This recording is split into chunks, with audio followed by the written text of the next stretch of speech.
Понеже цялата обстановка в момента в пазарите е пряко зависима от войната, мисля, че най-добре ще е да започнем с това какво може да очакваме на пазарите, базирано на това какво се случва с тази война. Всичко друго в момента, знаете, по принцип правим байаса базирано на месечния байас, става въпрос, базирано на сезоналност и така нататък. Този път обаче няма да е така, защото реално в момента няма нещо по-важно за пазарите от самата война. Поне тази седмица пазарите изглежда ще се влияят от въпросната война и от нищо друго. Това ще е така, докато не се изяснят някои неща, докато не дойде малко повече информация евентуално за войната, може би някакво примирие да дойде, да се надяваме, но докато това нещо не се случи, реално ще има повече волатилност на пазара, ще може да очакваме долара да поскъпва, ще очакваме злато и петрол поради разбираеми причини да продължават да поскъпват, ще може да очакваме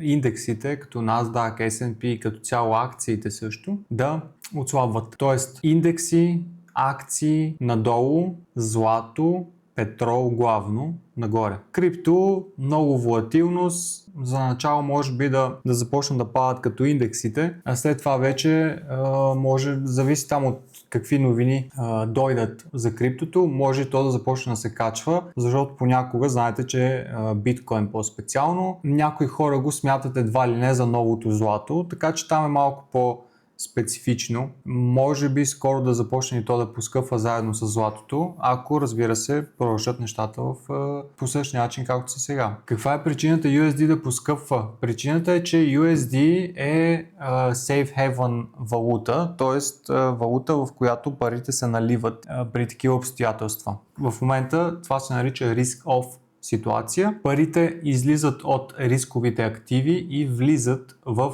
по-сигурните в кавички активи. Тоест, хората решават да изкарат парите си от по-рискови активи, каквито са акциите, каквито са индексите, нали, като цяло, и ги вкарват в по-сигурни в кавички активи, каквото е американския долар и злато. А петрола на своя страна поскъпва заради това къде реално е войната. Цената на петрола не поскъпва заради това, че долара поскъпва.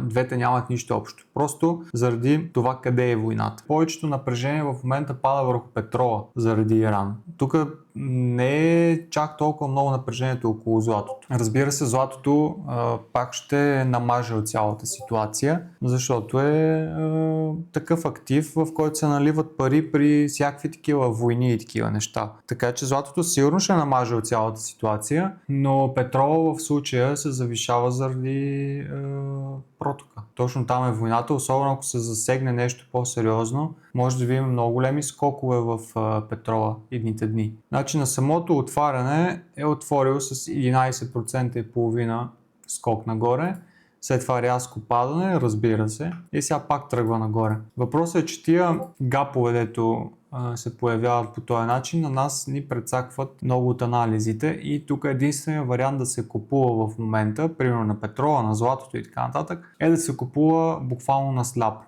което знаете, че не е моя вариант за търговия. Много хора от тук ще започнат да купуват директно, без изобщо да се интересуват от никакви работи. Ще започнат да купуват и злато, и петрол. Всички тия активи, които се очаква да вървят нагоре, те ще започнат насляпо да ги купуват, което не е правилна търговия. Това е търговия така, защото мисля, че от тук ще започне да се качва и значи дай да купувам, докато не е станало прекалено късно. Знаете, че аз не обичам да търгувам по този начин. Това не е правилен начин за търгуване. Ако евентуално направи някаква корекция, петрола и златото също, главно златото, защото петрола аз не обичам много да търгувам, но златото, ако направи някаква хубава корекция надолу, мога да се замисля да купя. Иначе, чакайте сега да го видим къде е златото. Тук горе, където е в момента, няма как да купувам. Първо, горе сме почти в тия върхове. Второ, тук вътре на вътрешната графика сме много над този връх отгоре. Както знаете, след като изчупим връх, обикновено може да очакваме корекция. Така че сега да започна да купувам тук горе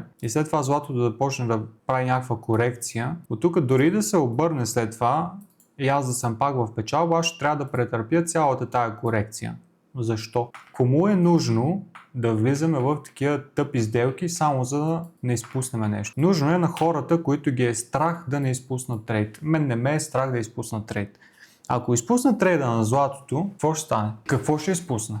След обяд ще си направя някой скалп на NASDAQ, примерно, или на нещо друго без значение. За мен нищо не се променя. Единственото нещо, което ще се промени е, ако от тук започна да купувам и цената почне да прави корекция, и тогава ще се появят много емоции, които не са полезни с абсолютно нищо. Емоции, които само пречат на трейдерите, обаче повечето трейдери не го осъзнават това нещо. Затова се опитвам да ви науча на такъв тип трейдинг, в който вас да не ви е страх, че можете да пропуснете нещо. Това не е единственият трейд на света, това не е последният трейд на света, не е единственият трейд, от който ни зависи едва ли не целият месец, едва ли не как ще завърши и така нататък. Тепърва тая война започна, вече имаше между другото доста развитие и така нататък, техният лидер вече си замина.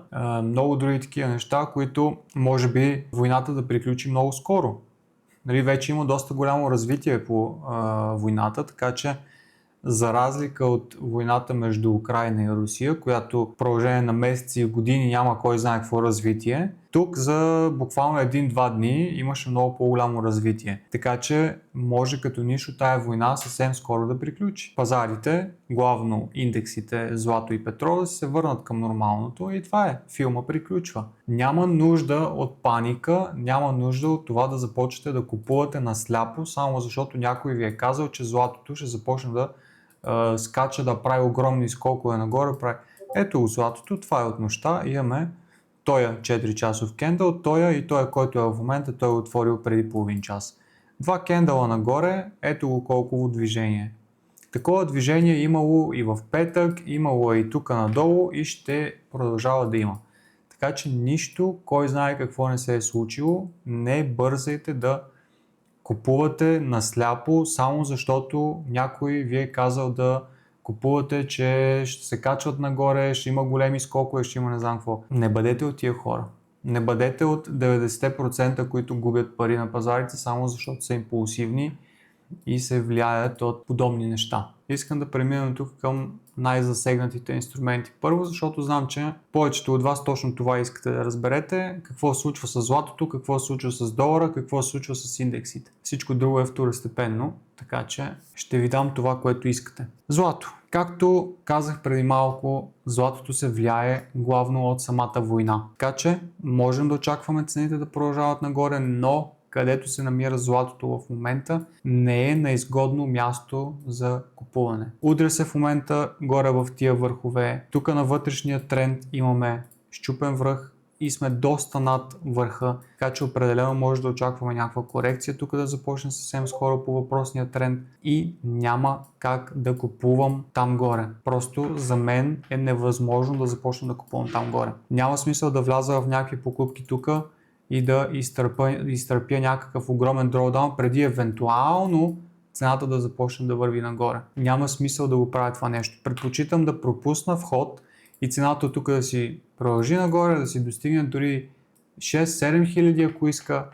Не ме вълнува това нещо, защото аз през същото време ще си направя парите на друг пазар. На мен златото не ми е единственият инструмент, който търгувам, така че дали златото от тук ще му пропусна трейда или не, изобщо не ме бърка. Аз парите ще си ги направя на друг инструмент и така бих искал всеки един от вас да мисли. Не се хващайте за едно единствено нещо като удавник за сламка.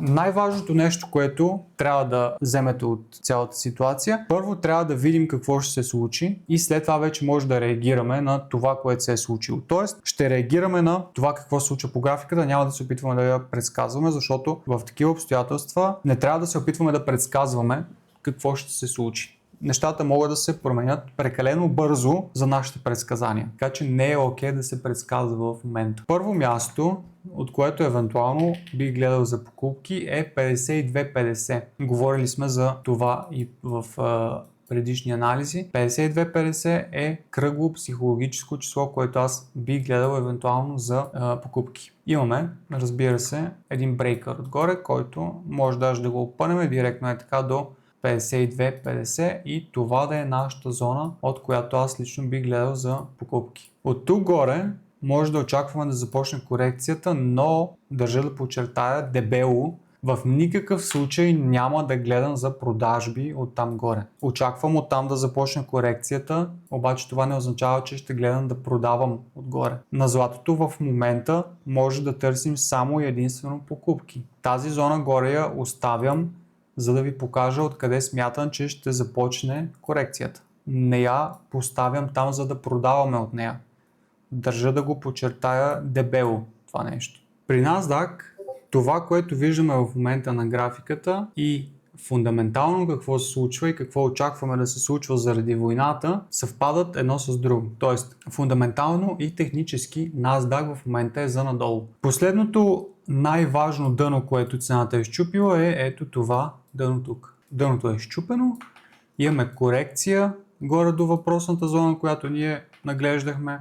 Оттам имаме реакция, тук отново имаме движение нагоре, което взе тези върхове, за които говорихме в предишния или по-предишния анализ, и оттам след взимането на двойния връх виждаме рязко падане надолу. В момента се намираме долу в тия дъна. Проблема, който имам с това е, че няма как да продаваме в момента. Точно както няма как да купуваме злато и петрол, примерно защото се прекалено високо, тук няма как да продаваме NASDAQ. NASDAQ трябва да изчакаме да направи някаква корекция след това силното падане и чак след това евентуално може да гледаме за някакви продажби там. Като цяло, структурата, която би трябвало да бъде достигната е ето това дъно там отдолу. Там очаквам цената да достигне. При евентуално коригиране на NASDAQ, това ще е първата зона, от която аз бих гледал за продажби. Вече ако продължи нагоре,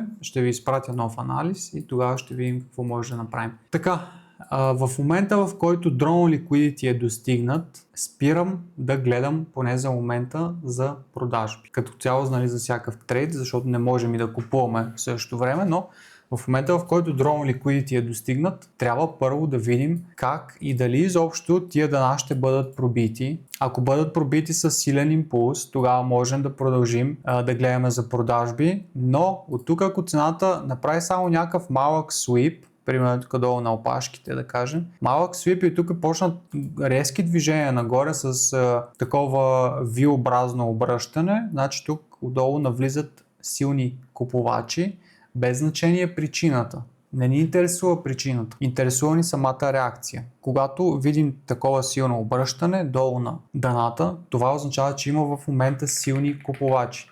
След като има силни купувачи от тук отдолу, последното нещо, което искаме да правим е да продаваме тук срещу тях. Все едно заставаме срещу влака. Така че затова казвам, в момента, в който Drone Liquidity бъде взет, ще трябва да изчакаме малко, за да видим как и дали цената реагира на въпросните дъна и чак след тогава вече, базирано на това как и дали реагира, може да си направим нов анализ.